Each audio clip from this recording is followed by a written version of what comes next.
ఈ వీడియోలో మనం టెట్ సిలబస్లో భాగంగా ఉన్నటువంటి ఫ్యూచర్ టెన్స్ గురించి నేర్చుకోబోతున్నాము.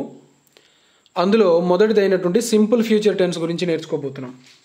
ఈ సింపుల్ ఫ్యూచర్ టెన్స్ అనేటువంటిది ఎటువంటి యాక్షన్ గురించి చెప్తుందంటే, భవిష్యత్తులో ఒక పని జరుగుతుంది అని తెలపడానికి ఈ టెన్స్ను ఉపయోగిస్తాం. భవిష్యత్తులో ఒక పని జరుగుతుంది అనేటువంటి విషయాన్ని తెలియజేయడానికి మనం ఈ టెన్స్ను ఉపయోగిస్తాం.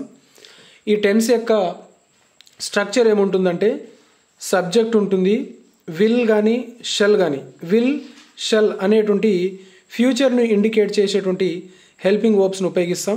అదేవిధంగా వెర్బ్ యొక్క మొదటి రూపాన్ని ఉపయోగిస్తాం. నెక్స్ట్ ఆబ్జెక్ట్ ఉంటుంది. ఓకే, సబ్జెక్ట్ ఉంటుంది, ప్రొనౌన్కు అనుగుణంగా విల్ కానీ షెల్ కానీ ఉంటుంది. వెర్బ్ యొక్క మొదటి రూపాన్ని ఉపయోగిస్తాం, ఆబ్జెక్ట్ ఉంటుంది. ఈ విల్, షెల్ ఎక్కడ ఉపయోగిస్తామంటే, ఐ, వీలకు షెల్ ఉపయోగిస్తాం. ఐ షెల్, వి షెల్, ఈ విధంగా. అదేవిధంగా విల్ అనేటువంటిది you, they, he, she, it ఏదైనా నేమ్, ఓకే, వాటికేమో విల్ ఉపయోగిస్తాం. You will, they will, he will, she will, it will. So ఈ విధంగా ఈ హెల్పింగ్ వర్బ్స్ని మనము ఉపయోగిస్తాం. ఇప్పుడు ఒక ఎగ్జాంపుల్ చూద్దాము. Latha will meet him tomorrow. Okay, so ఇక్కడ లత సబ్జెక్ట్, విల్ అనేటువంటిది ఫ్యూచర్కు సంబంధించిన హెల్పింగ్ వర్బ్, మీట్ అనేటువంటిది V1, ఇదంతా ఆబ్జెక్ట్ అవుతుంది. సో ఈ సింపుల్ ఫ్యూచర్ టెన్స్కు సంబంధించినటువంటి సబ్జెక్ట్స్ అనేటువంటివి, దానికి సంబంధించిన సెంటెన్స్ అనేటువంటిది ఈ విధంగా ఉంటుంది. రైట్, ఇప్పుడు ఈ సింపుల్ ఫ్యూచర్ టెన్స్ మరి ఎగ్జామ్లో వస్తే ఎలా మనం గుర్తుపట్టాలో క్లూ వర్డ్స్ను చూద్దాము. క్లూ వర్డ్స్ను కనుక చూసినట్లయితే, ఏదైనా సెంటెన్స్లో tomorrow, next day, next week, next month, next year, in the future, in ఇప్పుడున్న సంవత్సరము కంటే తర్వాత వచ్చేటువంటి సంవత్సరం అంటే 2025 కానీ 26 కానీ 27 కానీ, ఆ విధంగా ఈ సంవత్సరం కంటే నెక్స్ట్ ఉన్నటువంటి ఇయర్స్ ఏది ఉన్నా సరే అప్పుడు మనము సింపుల్ ఫ్యూచర్ టెన్స్ను ఉపయోగిస్తాం. ఇప్పుడు సింపుల్ ఫ్యూచర్ టెన్స్కు సంబంధించి ఎగ్జామ్లో బిట్స్ ఏ విధంగా అడుగుతాడో చూద్దాము. ఫస్ట్ చూడండి, Manasa dash meet him in 2031. So ఇక్కడ ఆన్సర్ ఏమవుతుంది? మీట్ అనేటువంటిది కాదు, ఫ్యూచర్ని తెలియజేయాలి కాబట్టి మీట్స్ అనేటువంటిది కూడా కాదు, మెట్ అనేటువంటిది పాస్ట్ టెన్స్ కాబట్టి ఇది కాదు. సో విల్ మీట్ అనేటువంటిది ఆన్సర్ అవుతుంది. నెక్స్ట్, గౌరీ డాష్ పర్ఫామ్ ఏ డ్యాన్స్ నెక్స్ట్ వీక్. సో ఇక్కడ ఫ్యూచర్కు సంబంధించిన మన క్లూ వర్డ్ ఉంది కాబట్టి మనకు సెంటెన్స్ అనేటువంటిది సింపుల్ ఫ్యూచర్లో ఉండాలి. అది కూడా ఎలా? విల్ కానీ షెల్ గానితో ఉండాలి. సో పర్ఫామ్ అనేటువంటిది కాదు, పర్ఫామ్డ్ అనేటువంటిది కాదు, విల్ పర్ఫామ్ అనేటువంటిది కరెక్ట్ ఆన్సర్ అవుతుంది. సో ఆన్సర్ ఇక్కడ ఆప్షన్ సి అనేటువంటిది కరెక్ట్ అవుతుంది. Next, I dash bake a cake for you. So ఇక్కడ ఫర్ యూ ఇది కూడా ఫ్యూచర్ని తెలియజేసేటువంటి సెంటెన్స్ కాబట్టి విల్ కానీ షెల్ కానీతో స్టార్ట్ అవ్వాలి. ఇక్కడ ఐ ఉంది కాబట్టి షెల్ తోటి స్టార్ట్ అవ్వాలి. బేక్డ్ పాస్ట్ టెన్స్ కాబట్టి రాంగ్, విల్ బీ బేక్ అనేటువంటిది కూడా రాంగ్, షెల్ బేక్ అనేటువంటిది కరెక్ట్ ఆన్సర్ అవుతుంది. సో ఇక్కడ ఆప్షన్ సి అనేటువంటిది కరెక్ట్.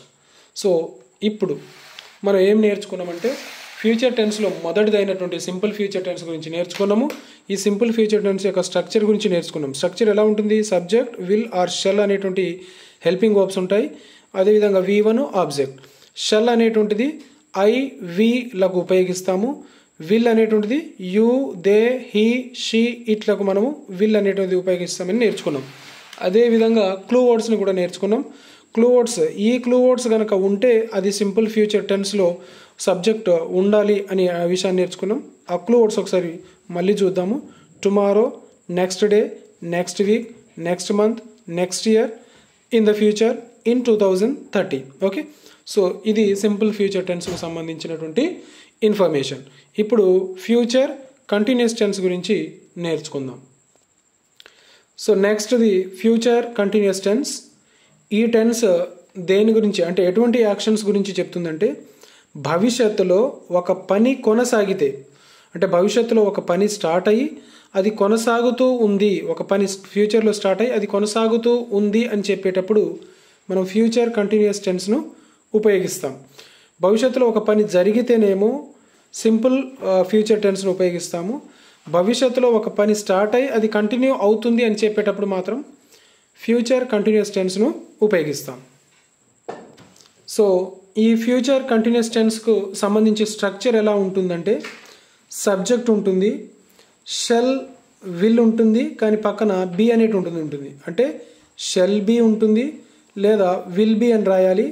తర్వాత వెర్బ్ యొక్క ఫోర్త్ ఫామ్ అంటే V1కు ఇంగ్ ఉంటుంది. దీని తర్వాత ఆబ్జెక్ట్ అనేటువంటిది ఉంటుంది. So subject, shall be or will be, V4 object. So ఇంతకుముందు సింపుల్ ప్రజెంట్ టెన్స్లో చెప్పుకున్నట్టుగా షెల్ అనేటువంటిది ఐకి ఉపయోగిస్తాము, వీకి ఉపయోగిస్తాం. I shall, we shall. So ఈ విధంగా ఉపయోగిస్తాం. కాకపోతే ఇక్కడ కొత్తగా యాడ్ అయ్యేటువంటిది ఏంటిదంటే బి. సో బి కనుక షెల్ తర్వాత కానీ విల్ తర్వాత కానీ బి కనుక ఉన్నట్లయితే అది ఫ్యూచర్ కంటిన్యూస్ టెన్స్లో ఉన్నట్టుగా మనం గుర్తించాలి. సో ఇక్కడ ఒకసారి చూద్దాము. I shall be, we shall be. Next you will be, they will be, he will be, she will be, it will be. So ఈ విల్ షెల్ను ఈ విధంగా మనం ఉపయోగిస్తాం. సో ఇక్కడ క్లూ ఆడేటువంటిది ఈ టెన్స్కు సంబంధించి ఎక్కువగా ఏముండవు, జస్ట్ ఒకటే మనం గుర్తుపెట్టుకోవాల్సింది at this time tomorrow. Okay, ఈ విధంగా అంటే ఫ్యూచర్ను తెలియజేసేటువంటి క్లూ వర్డ్ మాత్రమే ఉంటుంది. ఈ టెన్స్ మీద బిట్స్ అనేటువంటివి చాలా తక్కువగా అడగడం జరుగుతుంది. కాకపోతే యాక్టివైజ్, ప్యాసివైజ్ ఆ టైంలోనే వీటి మీద మనం ఎక్కువగా కాన్సన్ట్రేట్ చేయాల్సిన అవసరం ఉంటుంది. సో ఒకసారి చూద్దాము. Tomorrow at 10 AM we will be writing exam. ఈ టెన్స్కు సంబంధించిన సబ్జెక్ట్. టుమారో అక్కడ హెల్పింగ్ వర్బ్ అవుతుంది. ఇక్కడ will be, we will be, ఇక్కడ ఇది సబ్జెక్టు, ఇది విల్ బీ అంటే స్ట్రక్చర్ ప్రకారం విల్ బీ కానీ షెల్ బీ కానీ ఉపయోగించాలి కాబట్టి విల్ బీ ఉపయోగించాం, వి ఉంది కాబట్టి. అదేవిధంగా రైటింగ్ అనేటువంటిది V4 అండ్ ఎగ్జామ్ అనేటువంటిది object. By the time I go home my children will be sleeping. By the time I go home my children will be sleeping. So ఈ విధంగా ఉంటుంది sentence. Next week at this time she will be dancing on the stage. Next I shall be staying in Chennai for a week. So ఈ విధంగా ఇటువంటి యాక్షన్స్ను మనం చెప్పేటప్పుడు future continuous టెన్స్ను మనము ఉపయోగించవలసి ఉంటుంది. సో ఇది సింపుల్ ఫ్యూచర్కు సంబంధించి మరియు ఫ్యూచర్ కంటిన్యూస్ టెన్స్కు సంబంధించినటువంటి ఇన్ఫర్మేషన్. సో ఇంకా మా ఛానల్ ఎవరైనా సబ్స్క్రైబ్ చేసుకోకపోతే తప్పకుండా సబ్స్క్రైబ్ చేయగలరు. అదేవిధంగా వీడియోను లైక్ చేయగలరు.